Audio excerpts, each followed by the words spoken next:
Lok Sabha election को लेकर आज जेडीयू और बीजेपी की लिस्ट जारी की जा सकती है। जेडीयू बिहार में 16 सीट पर उम्मीदवार उतारेगी।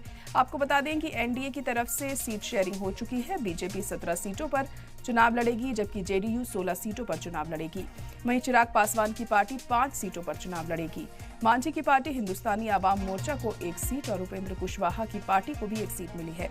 पशुपति पारस को एक भी सीट नहीं मिलने की वजह से वो नाराज हैं और सेंट्रल कैबिनेट से उन्होंने इस्तीफा दे दिया है। तो बिहार में बीजेपी जेडीयू की सीट शेयरिंग का फॉर्मूला तो तैयार हो चुका है आज। अब देखिए किस तरीके से आने वाले दिनों में जो चुनाव होंगे उसमें परफॉर्म किया जाता है। तो बीजेपी जेडीयू आज लिस्ट तैयार कर सकती है। जेडीयू बिहार में 16 सीटों पर उम्मीदवार उतारेगी। आपको बता दें कि एनडीए की तरफ से सीट शेयरिंग हो चुकी है। बीजेपी 17 सीटों पर चुनाव लड़ेगी, जबकि जेडीयू 16 सीटों पर चुनाव लड़ेगी। वहीं चिराग पासवान की पार्टी 5 सीट पर अपने उम्मीदवार उतारेगी और मांझी की पार्टी हिंदुस्तानी आवाम मोर्चा को 1 सीट और उपेंद्र कुशवाहा की पार्टी को 1 सीट मिली है।